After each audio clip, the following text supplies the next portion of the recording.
Olá, muito boa tarde a todas e a todos. É um prazer estar aqui nessa sessão de hoje à tarde, encerrando o nosso semestre letivo no PPG-FAO-UNB. Eu sou o professor Caio, aqui representa a professora Luciana Saboia, nossa atual coordenadora do PPG. Eu sou coordenador adjunto e futuro coordenador. Saúdo a professora Maria Fernanda também, futura coordenadora adjunta do programa. E agradeço o convite aceito do professor Carlos Fortuna. É um prazer, estamos aqui cara a cara, ao vivo, conversando com os nossos alunos e alguns professores do programa, a professora Elane também, que está aqui na tela, eu saúdo. A Carolina Pescatori, né, grande colega e amiga aqui de PPG, está vivendo esse momento tão precioso do pós-doc, e eu queria marcar esse início falando como é satisfatório, né, o nosso programa está nessa fase de maturidade com uma relação muito institucional e madura com universidades do exterior, de Portugal, de Coimbra e outras universidades daí. Então, a professora Carolina Pescatori recém começou, né, o pós-doc na Universidade de Coimbra. O professor Pedro Paulo, também nosso colega, também está aí. Né, o aluno Lucas Brasil está vivendo a experiência da cotutela, que é muito novo e muito importante para a gente. E a nossa aluna doutoranda, Isadora Banducci, está num período de doutorado sanduíche. Foi um prazer, inclusive eu avaliei o seu processo. Fiquei muito feliz que ela já está no Porto, tirando fotos belíssimas no Instagram. Espero que também estudando muito. E é um prazer ter nossos alunos, professores, colegas fazendo essas parcerias tão importantes para a pesquisa e para consolidar a ciência no Brasil, nesse momento tão delicado que a gente está vivendo. Então, queria agradecer mais uma vez o aceite e queria passar logo de antemão para a professora Carolina Pescatori, a Carol Pescatori, né? Difícil para falar Carolina Pescatori, mas a Carol, grande amiga. Carol, abre a sessão. Muito obrigado, professor Carlos Fortuna. Um abraço a todos. Desejo boa aula final de semestre. Obrigado. Muito obrigada, Caio. Agradeço a presença de todas e todos aqui nesse evento de encerramento do semestre.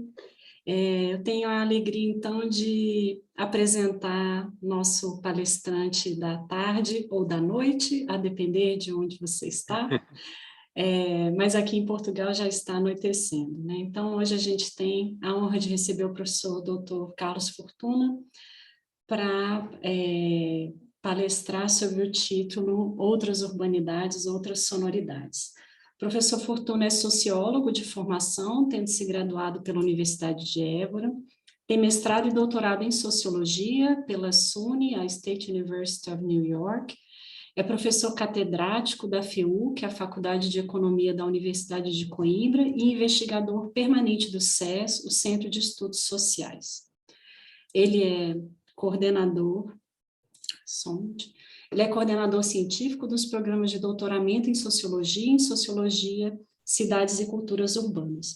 Professor Fortuna desenvolve pesquisas nas áreas de culturas urbanas, turismo, patrimônios e memórias, identidades e imagens da cidade, a cidade dos sentidos, que é o tema que permeará a sua palestra de hoje.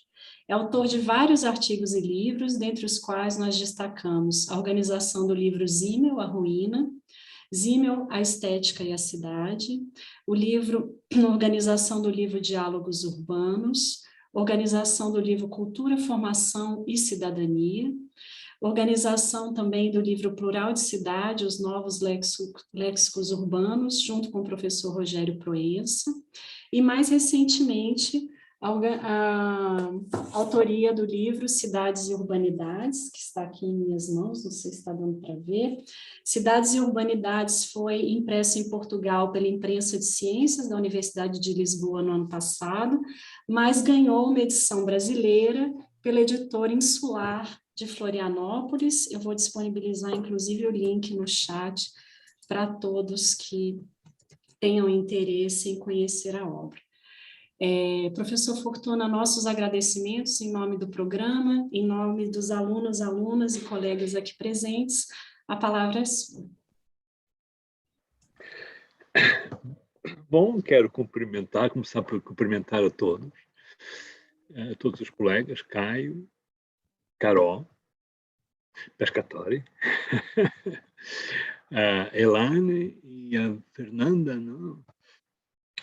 Queria também cumprimentar a minha colega Stella Bresciani, da Unicamp, Quero cumprimentar a todos os alunos que estão assistindo a nossa conversa de fim de tarde. É um prazer enorme concretizar este convite que me foi feito, muito simpático, e que faz parte da nossa, digamos, nossa atitude de convênio, colaboração com outros departamentos de outras universidades, e vos agradeço bastante por isso. Quero agradecer as amáveis palavras da apresentação da Carol. No fundo, nos deixa sempre um pouco assim incomodados quando a gente ouve falar de nós próprios. Muito obrigado, Carol. A conversa que eu vou ter convosco hoje tem este tema geral das sonoridades e outras sonoridades, outras urbanidades. Vou falar, portanto, de um lado sensível, da maneira de perceber, apropriar, entender, decifrar as cidades e as nossas urbanidades diferenciadas, sempre que elas são.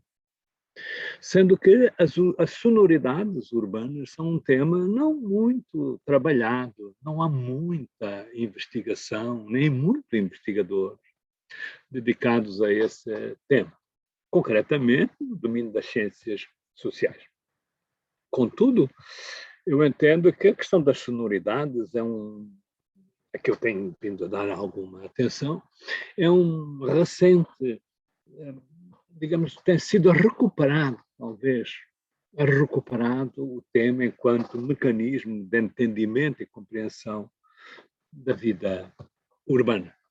Tenho escrito algumas coisas sobre esse tema e o mais recente texto é talvez um relativamente longo artigo publicado numa revista portuguesa sobre o ruído urbano, em que eu sustento a ideia de que nós nos fomos adaptando ao ruído da cidade. E quando alguma coisa estranha acontece, a cidade parece que se cala, silencia. E cada um de nós, de alguma forma, cria um mal-estar, estranha-se, receia-se a ausência do ruído. E digamos, o silêncio da cidade equivale à máquina que quebrou, deixou de funcionar. E, portanto, esta ideia desta relação com a referência, a alusão à máquina, que é a máquina de habitar, do Le Corbusier, é muito instigante enquanto forma, enquanto desafio, para tentar relacionar urbanidade e sonoridade. É isso, justamente, que eu farei nos próximos minutos, próxima meia hora, 40 minutos, por aí. Vou tentar sumariar alguns aspectos relativos ao modo como as ciências sociais foram silenciando a cidade e tornando o som urbano como objeto ausente, como objeto inexistente, por não ter uma materialidade própria, específica. Isso é efeito, podemos dizer, da cultura visual e do seu preponderância em todas as outras formas de apropriação da realidade. Só vale aquilo que a gente enxerga, aquilo que a gente vê. Se a gente não vê as coisas, elas são difíceis de apropriação pessoal, coletiva, etc.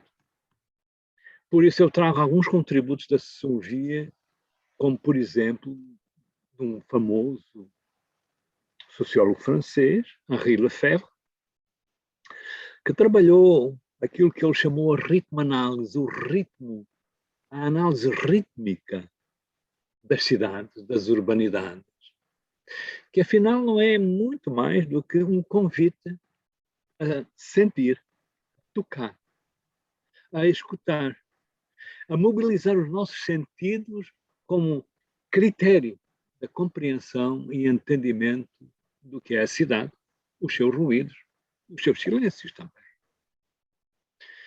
Eu chamo a isto uma sociologia das sensibilidades existenciais.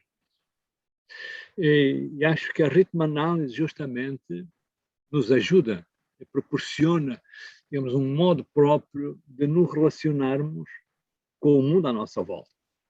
Tratarei disso brevemente mais adiante.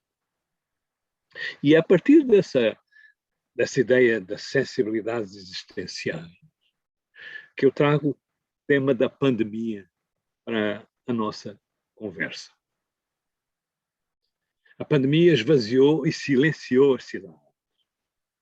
Nesta moderna agorafobia, não foram os espaços vazios, nem os edifícios feios, como originalmente, no século XIX, que gera este mal-estar, esta doença, esta fobia, este medo dos espaços abertos e dos espaços públicos. A máquina de habitar, que é a cidade, deixou de funcionar com a pandemia do Covid-19. E resistir a este incômodo, a este desconforto gerado pelo silenciamento das cidades que se esvaziaram, implicou, de certo modo, investir nos sons que tinham desaparecido. Muitas vezes as pessoas foram para a janela cantar, tocar o violão, como em muitas cidades da Europa, certamente também, um pouco por todo o mundo. Outras vezes, valorizando a memória que nós tínhamos dos sons, de como era a cidade pré-pandemia, tornando a cidade barulhenta de novo. Essa cidade a que nós estamos habituados. O som da cidade revelou-se então um potente instrumento para reerguer as sociabilidades de sempre, as sociabilidades que tinham sido interrompidas nas ruas, nos quarteirões, nos bairros, enfim, para voltar a pôr toda a máquina urbana a funcionar. Se dão licença. Você me perdoa, você vai compartilhar a tela? Vou compartilhar, sim. Ah, pois, desculpe, eu só queria lembrar.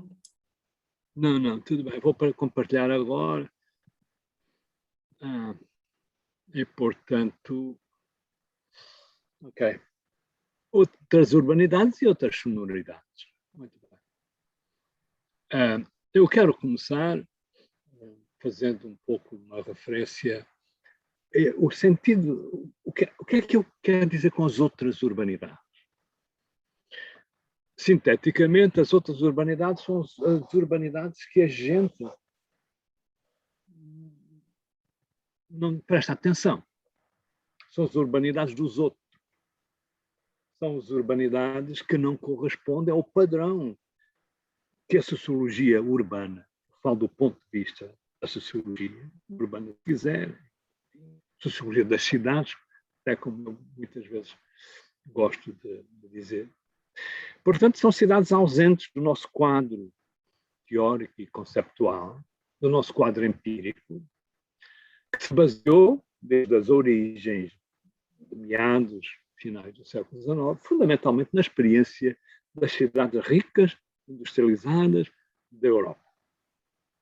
Os grandes pensadores dessa formação do cânon urbano justamente pensavam a partir da experiência de Berlim, de Londres, de Paris, de Manchester, e verificavam e analisavam os efeitos da industrialização nestas grandes cidades. As outras cidades são as cidades de hoje, sobretudo as cidades do chamado Sul global, cidades que foram colonizadas, empobrecidas, exploradas, mas sempre distantes, não só fisicamente, mas também do comportamento geral das suas populações e do seu trajeto de desenvolvimento. Estas outras cidades são hoje essenciais para uma compreensão global do que é a diversidade urbana. Uma razão prática dessa importância das outras cidades é olharmos para os ritmos desiguais do seu crescimento. O crescimento urbano faz hoje, fundamentalmente, nas Ásias, ou na Ásia, se quiserem, na África e um pouco nas Américas também. E aí estão quase 60%, 55% da população urbana atual. Como tentar, então, fazer uma análise criteriosa com a ausência desta ideia de umas outras cidades? Bom, eu vou enunciar algumas das questões que eu vou tratar, um modo de explicação desta sociologia das outras urbanidades. O primeiro tema que eu gostava de trazer é esta ideia de há diferentes sentidos, diversos sentidos do crescimento das cidades. Nem todas correspondem ao padrão europeu da industrialização, que foi capaz de gerar uma capacidades políticas e económicas para acomodar as pessoas que chegavam do campo e se tornavam urbanos, dar-lhes emprego, dar-lhes residência, dar-lhes eventualmente direitos à saúde, dar-lhes inclusive, digamos, direitos de cidadania. Porquê? Porque o desenvolvimento industrial gerava as capacidades e inclusive as soluções, digamos, de um Estado social que era capaz de obviar as dificuldades das pessoas. Não é? Mas nisto tudo, aquelas outras cidades ficam ausentes. Ausentes da teoria, ausentes do pensamento. Eu gostava de assinalar esta ideia com uma outra ideia que... Desculpem. Ok. Passa-se qualquer coisa, bom, vou passar assim. Aqui, como dizia há pouco, o desaparecimento, a ausência de outras cidades que não as cidades europeias cria uma espécie de esperança digamos, na reforma teórica, porque há aqui matéria suficiente para nós olharmos para outros possíveis modos de entendimento da urbanidade atual. Essa esperança da renovação teórica, todavia, não pode ser simplesmente tornada uma armadilha, como diz nessa nota em amarelo Eduardo Said, pensador da teoria pós-colonial, do orientalismo, mostra-se com alguma reserva se nós pudermos ou quisermos justificar tudo com o recurso à teoria do sul global. Portanto, é preciso ter um pouco de cuidado nisso. Uma outra questão destas sociologias ou de outras urbanidades é a ideia justamente de que há uma súbita maioria urbana, há uma espécie de urbanismo invertido, isto é, um urbanismo que cresce ao arrepio, ao contrário do modelo europeu, ocidental, norte-americano. Sem industrialização, sem garantias de emprego, nem garantias de habitação, residência, sem direitos de cidadania, e, portanto, alguma coisa nós retiramos deste contraste que o sul global gera na comparação com o cânon europeu, norte-americano, do que é a sociologia urbana. Outras urbanidades, então, designadamente a que acabo de referir, crescem a ritmos alucinantes. Eu recordo, e aliás refiro isso, o ritmo de crescimento a cada hora que passa de muitas cidades, como Dhaka, Jakarta, etc., e o contraste que fazem com o crescimento de cidades europeias de hoje. Isso leva-me a falar, essa possibilidade, leva-me à ideia de que existem, digamos assim, há uns fatores ausentes que são importantes para a gente perceber. Esse missing factor. Esse missing factor nos nossos dias é um pouco a ideia de que nos nossos dias o pobre sul global não pode ser a tal armadilha teórica porque ele está um pouco em todo o lado. Nós temos sul nas cidades do norte, assim como temos norte nas cidades do sul. Zonas desiguais, zonas de maior riqueza, de maior reconhecimento de direitos, etc. E, portanto, essa é uma questão que eu acho que faz parte da necessidade de complexificar a teoria urbana dos nossos dias.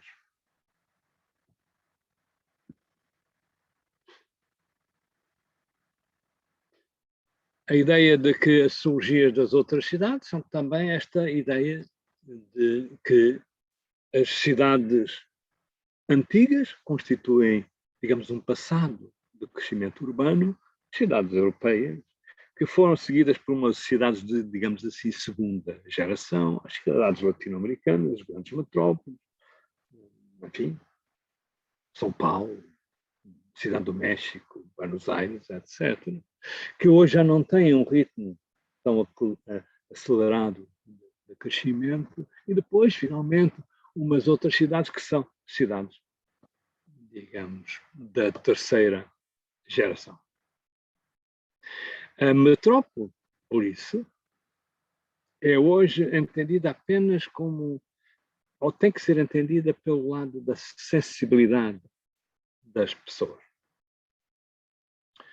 Eu acho que tenho aqui que fazer um modo de apresentação mais claro.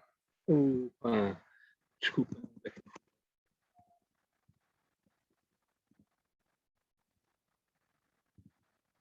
Ok? Este lado sensível é a mobilização dos nossos sentidos. A metrópole tornou-se excessiva, extensa.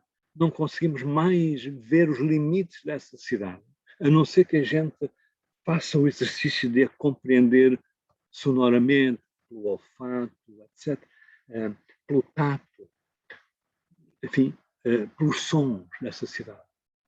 E, portanto, a metrópole é um espetáculo, como se diz nessa citação, é uma experiência que tem que ser, na sua materialidade, associada ao lado das sensibilidades sociais e dos sujeitos. A experiência urbana constitui, portanto, uma dimensão física, cujos arranjos, construções arquitetónicas, etc., ganham sentido pelo lado corpóreo, pelo lado sensível, para citar esse livro notável, Carne e Pedra, de Richard Sennett.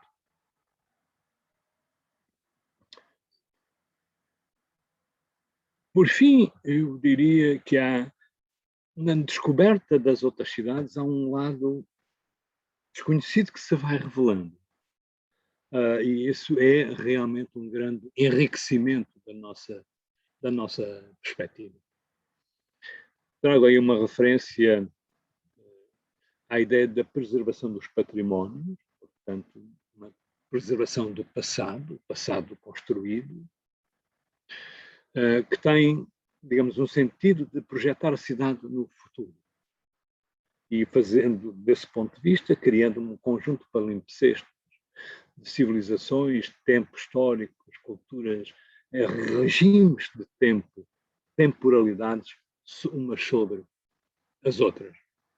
Mas isso tem um sentido muito prático para nós, estudantes, investigadores da cidade, que é o facto de se combinarem diferentes camadas do entendimento como experiências práticas de vida, nos lugares que parecem sair só do passado, não são do passado. Esses lugares são apropriados pelo nosso presente, eventualmente fazem parte do projeto do futuro. E eles colocam-nos lado a lado com experiências de convivência, práticas culturais, regimes religiosos, políticas artísticas, o que quiserem. Nós convivemos com essa realidade. Esta é uma outra cidade, a cidade que está, de alguma forma, escondida atrás de uma ruína. Mas essa ruína é um sinal de cultura, de um outro passado que convive connosco. E esse é um elemento extremamente interessante para ver como funcionam outras cidades, até estas outras cidades. digamos assim, do passado.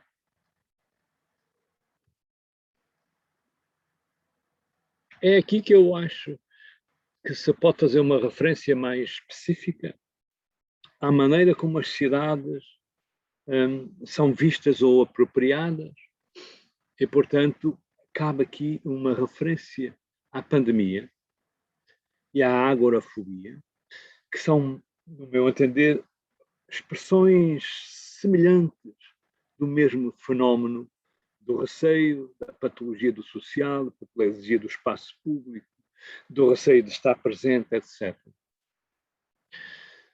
Eu vou ser breve, aludindo justamente a esta pandemia, cujos efeitos que conhecemos hoje se assemelham aos efeitos da perturbação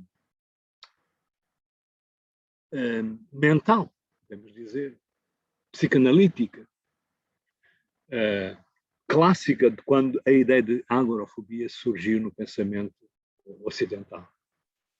Foram vários os psicólogos, até mesmo psicanalistas, que trataram o medo de estar a partilhar o espaço público como uma doença, uma das novas doenças das urbanidades.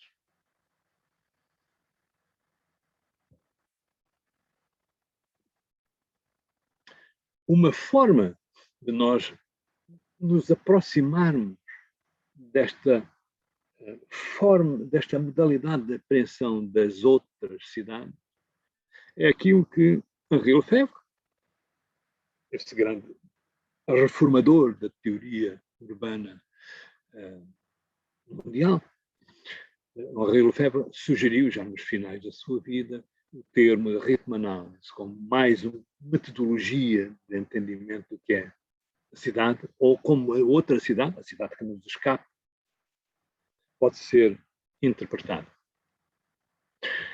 O que é a ritmo-análise? Enfim, admito que alguns de vós possam não conhecer, não ser muito familiarizados com esta ideia, mas a ritmo-análise é uma espécie de análise do comportamento e da atividade urbana situada no seu tempo. Escutar, por exemplo, uma cidade implica perceber a cadência a que ocorre o seu cotidiano. Há uma dimensão temporal, uma dimensão rítmica, que forma a condição de se fazer análise urbana. É, portanto, a ritmo-análise uma variável que nos ajuda a destrinçar os espaços na relação com os comportamentos, os espaços públicos, as intimidades pessoais, etc. Acho extremamente interessante que tenha surgido, meados dos anos 70, uma análise que diz a gente tem desprezado tudo isto. É isso que, no fundo, é a síntese do Lefebvre. Eu não sei se consigo deslocar aqui estas... talvez. Ok. A ritmo-análise, enquanto tipologia, permite distinguir aquilo que é cíclico e aquilo que é repetitivo. O trajeto casa-trabalho, por exemplo, sendo cíclico e repetitivo, quase mecânico. Às vezes a gente vai no piloto automático para casa, nem reparamos por onde passamos, ou quem encontramos, etc. Esse trajeto pode ser singular e pode ser diferenciado a cada dia que passa. Hoje fazemos assim, amanhã fazemos de outra maneira.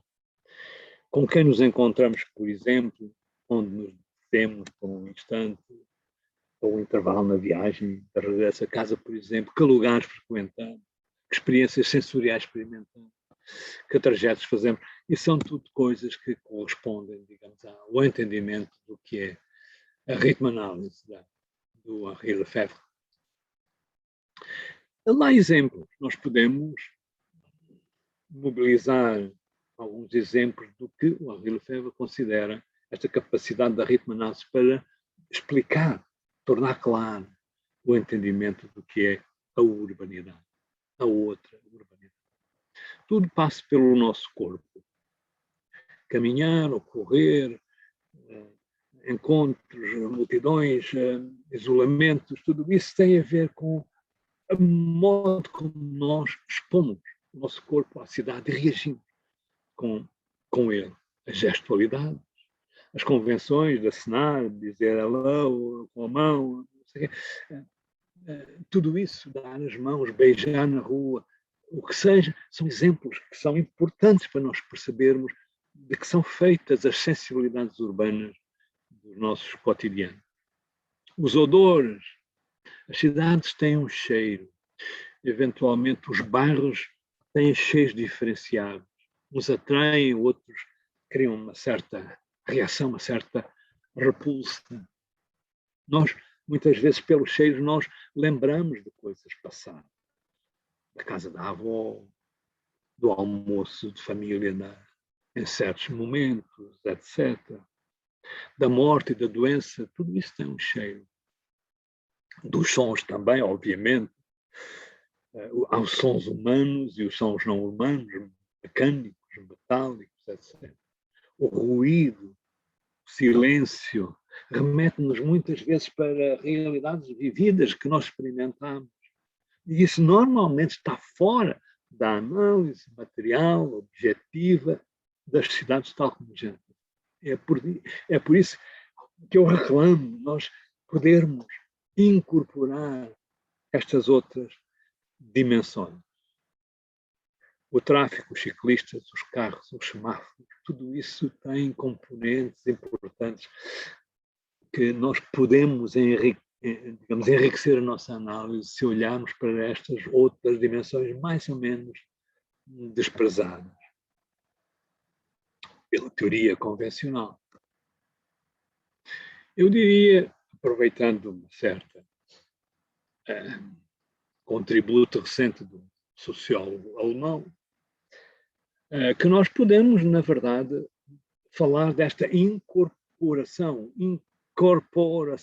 do mundo através dos nossos sentidos e de práticas que são geralmente excluídas da análise científica das ciências sociais, da sociologia, da antropologia, da ciência política, da história, etc. Aspectos como a ideia de respirar ou de cheirar o ambiente em que nós estamos, de comer ou de beber, escutar a nossa voz e a voz dos outros. É uma forma, digamos, de mobilizarmos estas sensibilidades para o conhecimento académico e científico. Respirar é um aspecto muito interessante do nosso cotidiano. Nunca, é tão banal.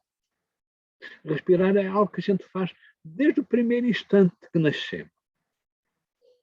E não fomos propriamente treinados nem ensinados. É um ato banal.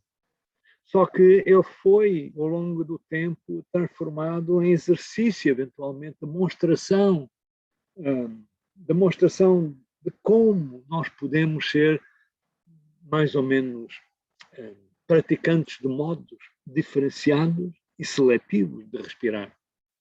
Podemos, por exemplo, pensar que fumar foi uma forma de respirar com recurso a determinados utensílios. O cigarro, a cigarreira, tudo isso era, digamos assim, objeto de referências sociológicas que distanciavam as classes sociais. As mulheres que fumavam eram vistas com mau comportamento, mas se fossem das elites, ou se fossem artistas, ou daquilo que a gente chama boemia, essas mulheres já eram bem vistas se fossem fumadoras. Portanto, nós somos, de certa maneira, digamos que nós respiramos. Hoje respiramos com estes mecanismos. Não é? Respirar hoje requer um determinado recurso a instrumentos, a dimensões técnicas, e não só aquele ato banal. Ele tem sociologicamente muito sentido e significado para perceber que são feitos os humanos e como eles estabelecem uma relação com o mundo em seu redor. Cheirar é a mesma coisa. Os odores das cidades, eu gostaria de vos trazer aqui uma citação de Patrick Suskind sobre o livro fantástico que é O Perfume. e que mostra realmente como o cheiro dos ambientes urbanos foi evoluindo. No meio do século XVIII, diz o Susskind, dominava nas cidades um fedor dificilmente imaginável para as pessoas dos tempos modernos. Há uma mudança profunda. As ruas transandavam lixo, os saguões transandavam a urina, as chaminés cuspiam fedor em enxofre, as pessoas transandavam a suor e a roupa por lavar. As bocas transandavam a dentes podres, os rios, as praças, as igrejas transandavam. O camponês cheirava tão mal como o padre, o operário como uma mulher do mestre artesão. O próprio rei cheirava tão mal como um animal selvagem. E a rainha como uma cabra velha. Não existia assim qualquer atividade humana que não estivesse isenta da companhia do fedor. É, digamos assim, um quadro projetado para o século XVIII, mas que enuncia esta ideia de que os tempos alteram os modos de convivência com o ambiente e, justamente, hoje estamos, de alguma forma, mais libertos desse ambiente fedorento. Temos, inclusive, uma tecnologia que vai retirando os cheiros aos espaços públicos, vai os perfumando, tornando-os céticos. E, portanto, nós estamos, de alguma forma, hoje, a dominar a própria odor do mundo em que vivemos. O ruído é outra dimensão. A sonoridade é outra dimensão que eu gosto de tratar e trouxe hoje aqui para a nossa conversa. Quero assinalar a ideia de que a ausência do ruído transmite a sensação estranha, que repentinamente, de que tudo deixou de funcionar. O que vem comprovar a tal anormalidade da máquina de habitar, que é a cidade. O Covid-19 gerou estes silêncios perturbadores, eliminou o ruído de todos os dias e de todas as horas urbanas que a gente vive. Por alguma razão, nós ligamos prosaicamente o motor, o automóvel e, de seguida, o som do nosso rádio do automóvel. Nós precisamos escutar o ambiente. Não toleramos fazer uma viagem dirigindo o seu carro no silêncio, digamos assim. Hoje os carros elétricos, as grandes empresas destes carros elétricos estão a estudar as formas de preparar um mecanismo sonoro para avisar as pessoas da aproximação do automóvel. Quer dizer, não vivemos, na verdade, sem som. A ausência do som gera muita solidão, alguns medos. E isso, digamos assim, é aquilo que justamente atualiza a ideia de agrofobia do século XIX. Com as pessoas confinadas, a cidade fica, digamos assim, em suspenso. E a cidade em suspenso é um oxímoro. É algo estranho. Uma coisa boa e uma coisa má ao mesmo tempo. Estranham-se nela, na cidade em suspenso, a ruas sem gente, que sem viver a cidade todos os dias. As escolas e as universidades vazias são paisagens anacrónicas. Como é também desconcertante a paisagem do silêncio urbano que se instala onde antes dominava o ruído. Esta ideia de silêncio, de medo interiorizado quando falta qualquer coisa no nosso cotidiano, o motor do automóvel, a rua, o boteco, a fala humana, etc. Foi representado assim como que projetando a realidade futura nos anos 40 e nos anos 20, por Edward Hopper, esse realista americano que pintou cenas do cotidiano americano que são muito semelhantes às cenas que nós vivemos durante o confinamento e a pandemia. Como é que as pessoas reagiram a isto? Resistindo, fazendo barulho. Fazer barulho foi para muitos ir para a janela tocar, cantar. E foi criando este de novo ritual em muitos bairros, em muita rua, em muitas cidades. As pessoas insistiam em eliminar este silêncio. E o silêncio era um sinal de que a cidade tinha perdido a sua alma, a sua condição básica da interação, da comunicação, do barulho. O silêncio tornaram-se estranhos e fez-nos repensar a conveniência de termos ruído, aquele ruído a que nós nos tínhamos habituado. Sentia-se um som, como diz este jornalista português, Frederico Raposo, sentia-se um som estranho. Esse som era o som do silêncio. O Marquês de Pombal, que é uma praça pública em Lisboa, no Marquês de Pombal, os pássaros tomam conta da madrugada, não os automóveis, não os elétricos, não a boemia. Esta é uma bela oportunidade para falar da poluição sonora que não queremos voltar, mas precisamos dela. E esta ambiguidade acho que é extremamente interessante. Tem aqui ao lado várias fotografias da Lisboa silenciada pela pandemia. Lugares que são habitualmente, já estão neste momento, carregadas de gente, de jovens, de pessoal tomando cerveja até a alta hora da madrugada. Eles tinham, digamos assim, esse sinal. A primeira fotografia, uma fotografia do metrô, uma estação do metrô. Em tempos da pandemia, muitos portugueses comemoraram o 25 de Abril, a data célebre da implantação da democracia em Portugal, o 25 de Abril de 1974. Muitos comemoraram esse dia a cantar à janela. Assim se forjaram novas relações, digamos assim, de sociabilidade, ainda que feitas à distância. Mas isso alterava, de alguma maneira, a paisagem silenciosa, estranha do silêncio. Enquanto se cantava ou batia palmas, acenava-se também o vizinho da frente, coisa que eventualmente não se fazia nunca no dia-a-dia habitual. Mas acenar o vizinho era o equivalente funcional a uma espécie de sociabilidade interrompida. O contacto das pessoas tinha sido interrompido.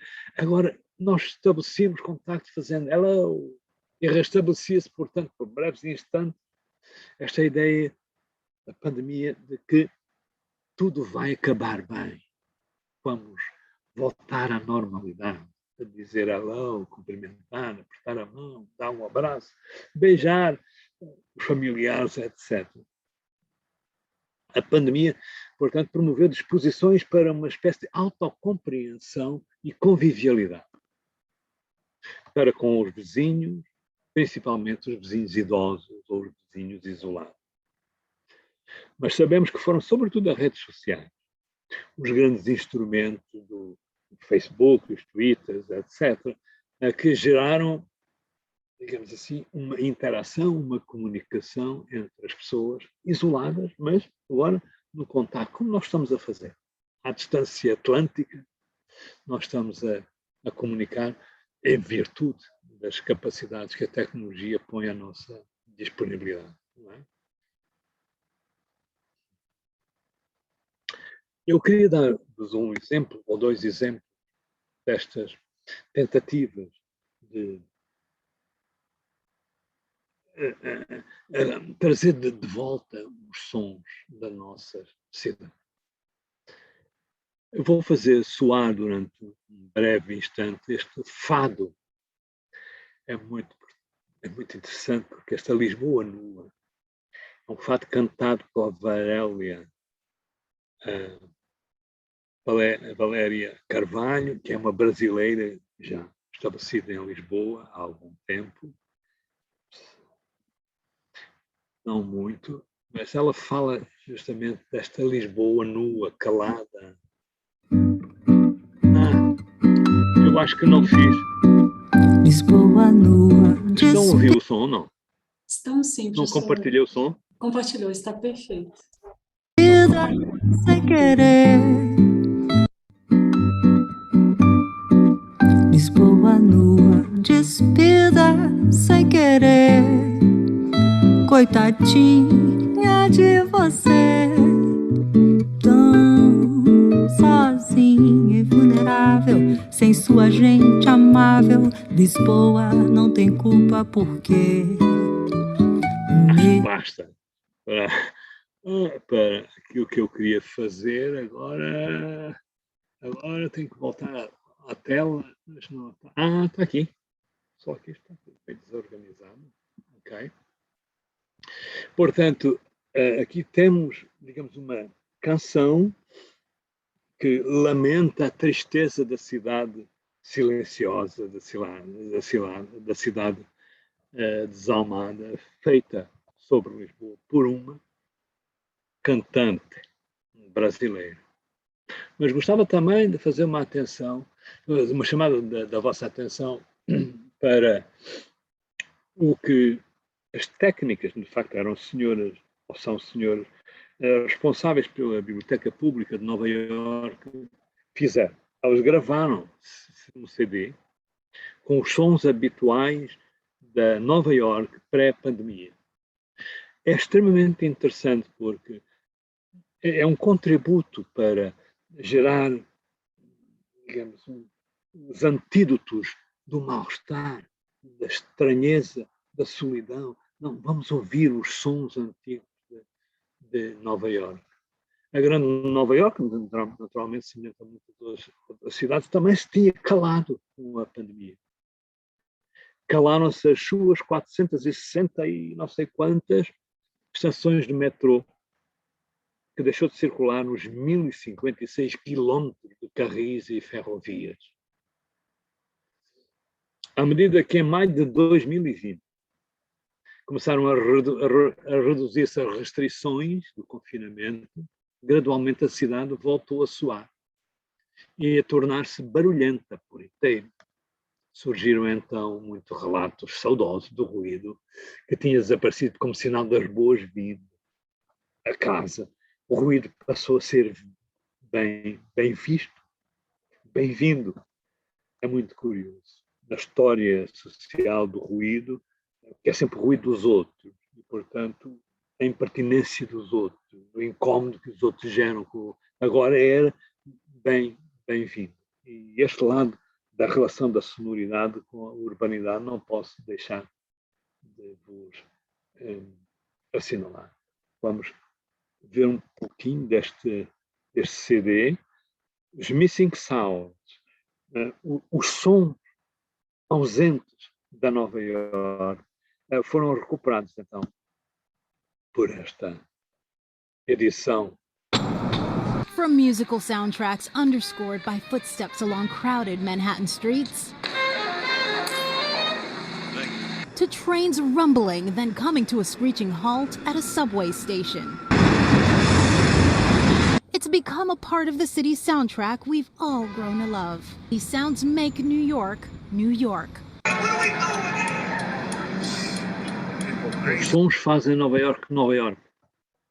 É como termina, enfim, pelo menos aqui neste excerto, esta referência à Biblioteca Pública de Nova Iorque, uma forma de ajudar a cidade a voltar a ser ela própria. Em Portugal, vou terminar com esta referência, o mais lido semanário, chamado Expresso, em junho de 2002, publicou um texto uma jornalista relatando inusitadas situações e comportamentos de pessoas internadas com Covid-19 no Hospital Central de Lisboa. Eu considero ser comovente o relato de pessoas que, ligadas às máquinas e em estado crítico, conservam viva a memória dos sons dos equipamentos e declaram à jornalista que esse era o único sinal de que estavam vivas. Diríamos, sem dúvida, que nestes casos a relação sonora com o mundo das máquinas, é um sinal vivo de uma relação dos humanos com o mundo em redor, que reclama justamente uma disponibilidade nossa, disposição para pesquisarmos no domínio das sensibilidades existenciais, de ligarmos às cidades aquilo que elas são, cheiram, se deixam ver, se deixam tocar. É este lado sensível que torna, entre outros aspectos, as sonoridades um ingrediente essencial da urbanidade, que tem sido, evidentemente, muito negligenciado a partir do momento em que algumas ciências sociais disseram que importante mesmo é ver a cidade. Eu devo dizer que o meu interesse pessoal sobre as sonoridades urbanas decorre de uma experiência que foi ter vivido com um colega durante cerca de um mês, um colega, fomos colegas quando tínhamos 7 anos, 8 anos, e ele teve um acidente e ficou cego, emigrou com os pais para Nova Iorque. Quando eu fui estudar para Nova Iorque, ele convidou-me para ficar lá em casa até encontrar o meu próprio apartamento. E aí compartilhei muitas experiências urbanas, de sair à rua, de tomar um copo, de ir almoçar, jantar, o que seja, com uma pessoa cega, que me ensinou a geografia, a coisa mais material, que é a geografia dos lugares. Foi ele que me ensinou a geografia da complexa Manhattan. E desde aí eu fiquei, de facto, muito sensibilizado para captar o som como ingrediente da própria urbanidade. E chegados aqui, meus amigos, posso-me ter talvez prolongado demasiado, mas quero agradecer a vossa atenção e agradecer o amável convite que o vosso departamento me fez para esta conversa de hoje. Até uma próxima oportunidade.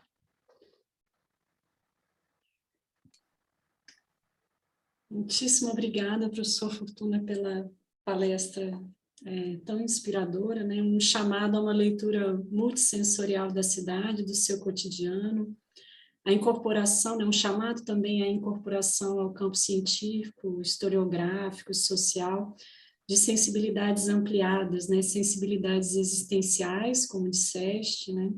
Com especial atenção a essa dimensão sonora, e também esse chamado que eu acho que em alguma medida pode ser também um chamado metodológico, né, pensando em pesquisa, que nos convida a pensar nesse desafio mundial que enfrentamos com a pandemia da Covid-19. Foi bastante inspirador. Professor, eu queria abrir para alguns comentários e chamados, tomando um pouco mais do seu tempo. Acho que o professor Beni Schwarzberg já colocou uma questão aqui.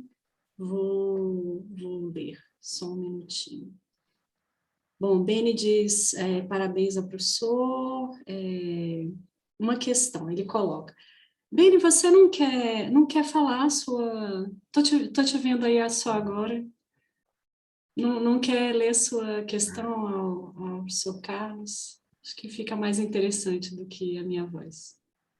Boa tarde, Carolina, professor Carlos e todos os participantes. Boa Carol, tarde. eu prefiro que você leia, a sua voz é muito mais bonita que a minha. Nada tem disso, uma sonoridade muito mais agradável que a minha. Pois bem, então, Beni diz: sintomas comportamentais como a agorafobia, o home office, a rejeição de aglomeração e do contato corporal exacerbados na pandemia, reforçam velhas narrativas recheadas de sentimento e ideologia anti-urbana que demonizam a cidade como lugar da perdição e dos males. Retomam o espaço dos fedores somados à poluição de emissões nocivas à saúde. Fenômenos ressignificados da cidade com valores da solidão e isolamento, e o silêncio verde como uma apologia à vida rural. Mas lembrando que o pós-pandemia dos anos 20 do século 20 foi de uma esplendorosa e renascente vida urbana nas cidades brasileiras com seus grandes carnavais, bem barulhentos e animados, por sinal. E que venham outros, né, Beni? Logo. É esse o comentário de Beni. Não, muito bem, eu agradeço o comentário, concordo em absoluto com a leitura que é feita, como a pandemia, o receio da Covid-19 gerou efeitos de afastamento, de desligamento do coletivo, do social, do pub, do boteco, da rua, da praça, etc. Originalmente a agorafobia estava relacionada aos espaços vazios. Era isso que atormentava as pessoas, era isso que tornava as pessoas frágeis e a fobia, o medo da cidade era o medo do espaço vazio, da rua silenciosa, etc. É muito curioso porque com a evolução do tempo, do século XX, nesta pandemia que a gente está, enfim, negociando nesse momento, não é mais o espaço, nem os edifícios, nem a arquitetura, espaço público que assusta as pessoas, que gera esse receio de estar em espaços públicos, é a presença dos outros. Essa presença dos outros é um tema terrível do ponto de vista político, etc. Tudo aquilo que muitos nós temos vindo a dizer, da convivência, da diversidade, da convivência, do viver juntos, compartilhando espaços, experiências, etc. Isso foi posto tudo em causa por esta nova fobia. Eu acho que a moderna fobia é a fobia do medo dos outros. A fobia antiga, original, era o medo do vazio. Era isso que assustava. Ainda hoje continua a assustar. Outro dia falavam os alunos numa aula e havia uma aluna que dizia o receio que ela tem quando tem que percorrer uma rua sem ninguém, a dúvida, o fantasma de que pode ser assaltada, tudo isso existe.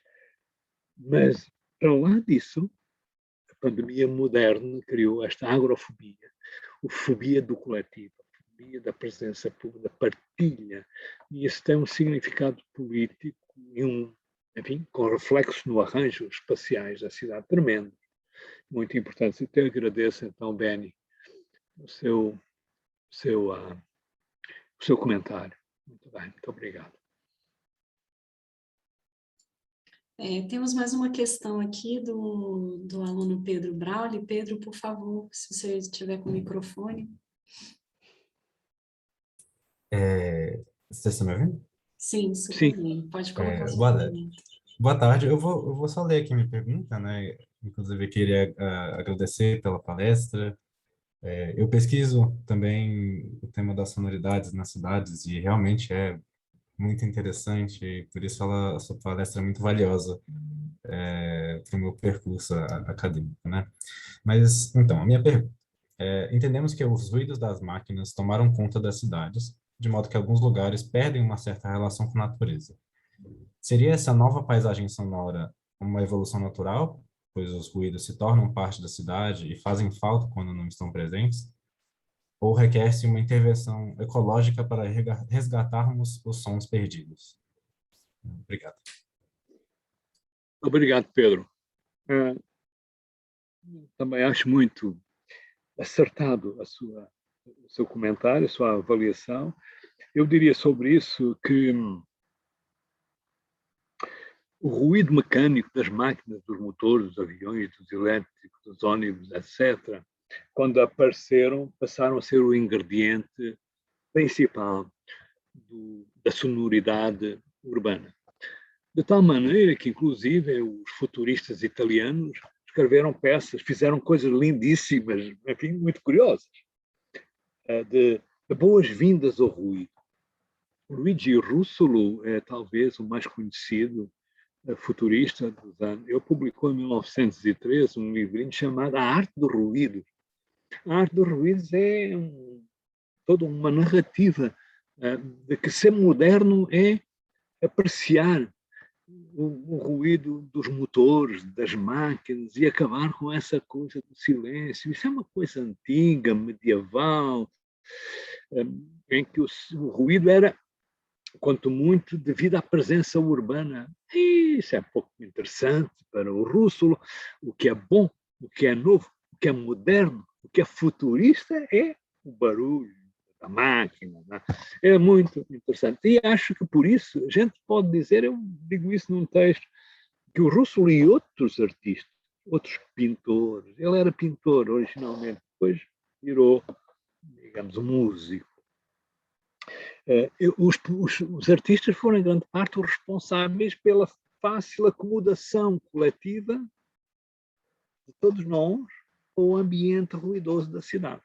Eles tiveram um discurso, poesia. Em Portugal temos Fernando Pessoa, que tem poesia lindíssima sobre o benefício do ruído. É muito interessante. E, portanto, acho que você tem toda a razão. E nós temos hoje algum estranhamento, não é perante o ruído, de tal maneira que estamos familiarizados com ele, o nosso estranhamento é quando o ruído falta. Nos falta, a ausência do ruído nos deixa intrigados, a questionarmos o que é que está passando. Alguma coisa de anormal aconteceu, porque, na verdade, toda a gente se calou, eu não ouço o barulho. Há muitos estudos engraçados sobre o comportamento de pessoas, por exemplo, que mudam de residência e começam, quando antes viviam, por exemplo, junto a um aeroporto, a falta do ruído dos aviões não os deixa dormir. Há uma ausência, há um missing factor ali, que é aquele familiar ruído das 10h15, das 11h30, quando chega o avião, não sei de onde.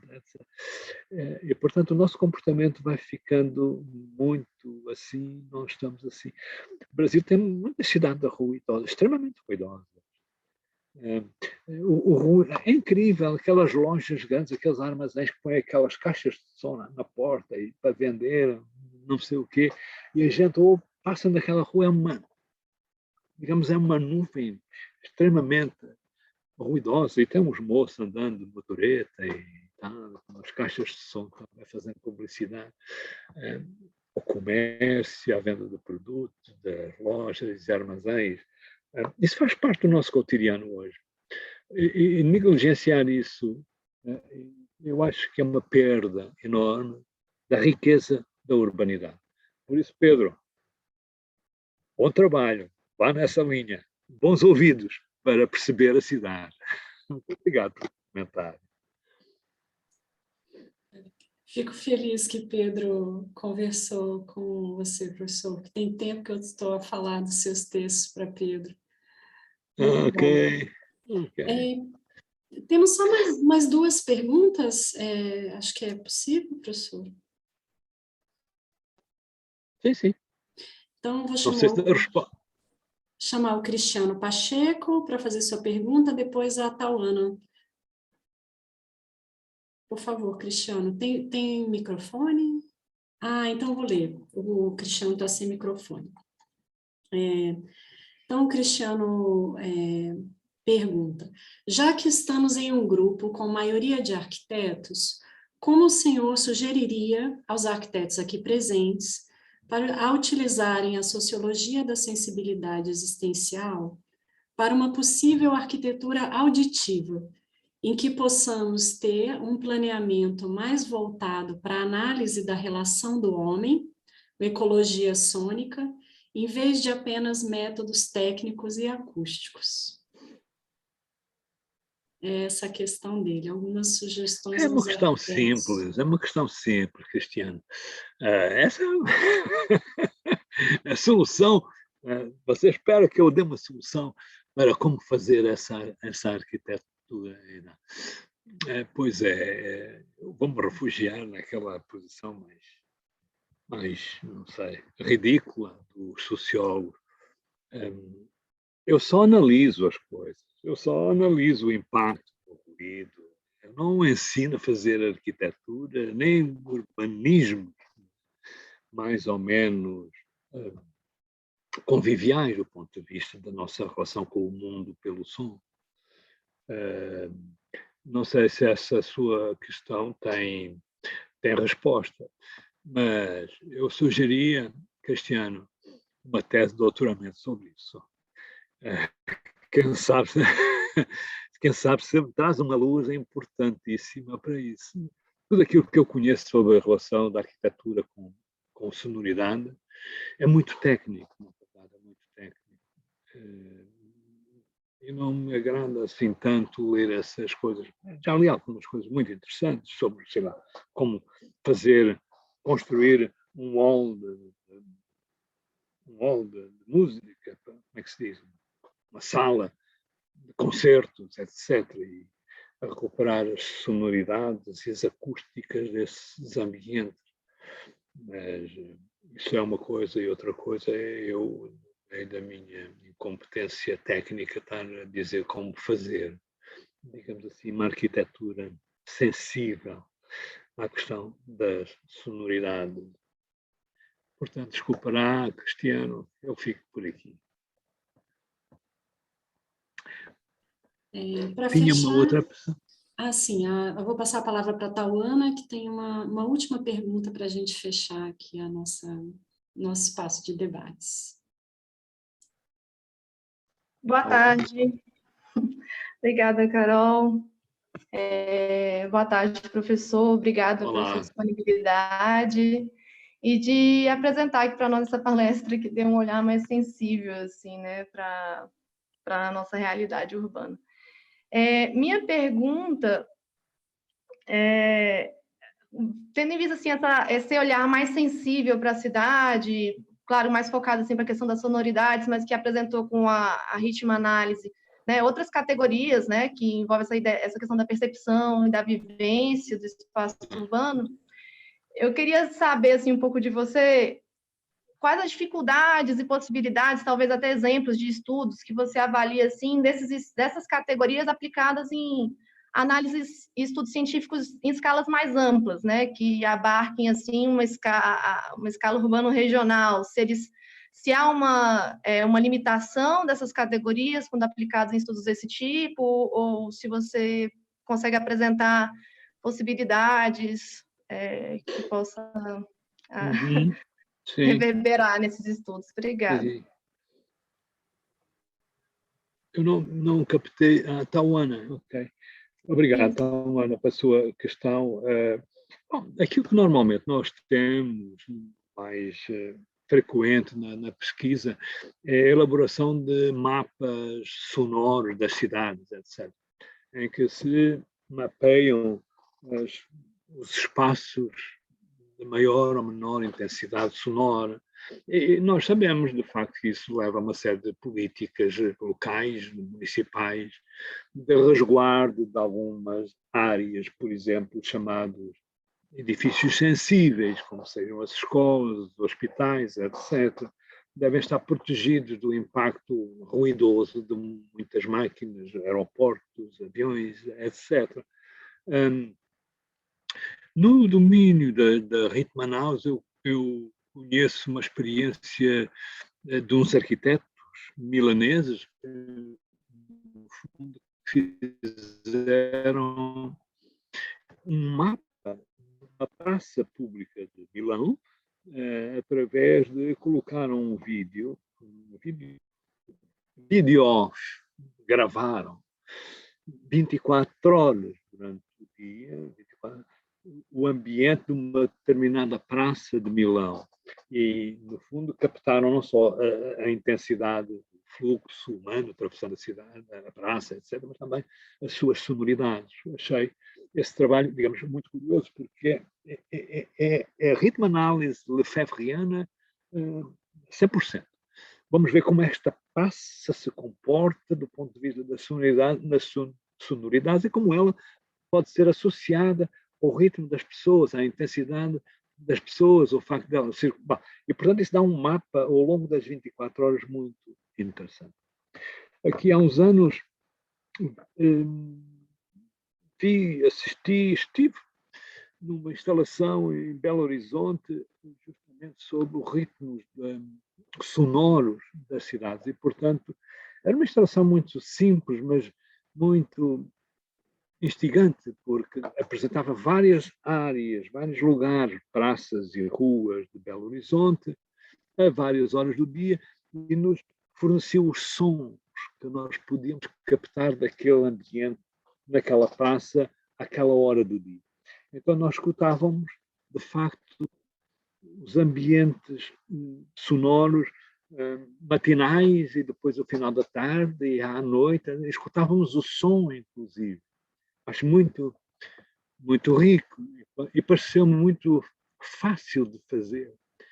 Enquanto instrumento pedagógico, para dizer às pessoas, venham escutar a vossa cidade. E escutam-se muitos sons, muita algazarra, barulhos, ruídos, motores, conversa de pessoas. Essa conversa das pessoas foi uma coisa que eu deixei escapar ali à questão que o Pedro colocou. Eu acho que o silêncio é muito grave politicamente quando ele silencia a voz humana.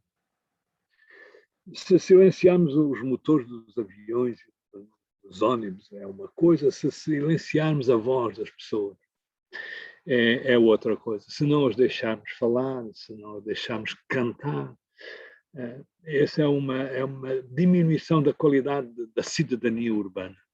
Quando as pessoas não conseguem fazer-se escutar. Eu queria assinalar isto. Ainda, Tatuana,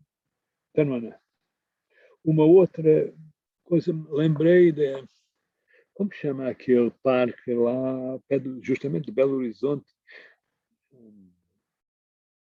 o parque é um museu em espaço aberto, espaço público, Inhotim. O Inhotim tem uma coisa muito curiosa, que tem uma instalação dos equipamentos daquele grande. Há um problema político em Inhotim, mas enfim. A par disso, há lá uma instalação que é nós ouvirmos o som da terra, as entranhas da terra, a 200 e qualquer coisa metros de profundidade. Quer dizer, eles fizeram, acho que foi um holandês que fez essa instalação, e tem um mecanismo em que a gente pode escutar a entranha da terra. Tudo mexe, tudo soa. Por que é que havemos nós de silenciar as cidades? Como ao lado temos como projeto artístico, podemos dizer, ou a pedagogia que vem da arte dos sons, esta captação das profundezas do planeta, eu acho uma coisa curiosíssima. E por isso sempre convido todos,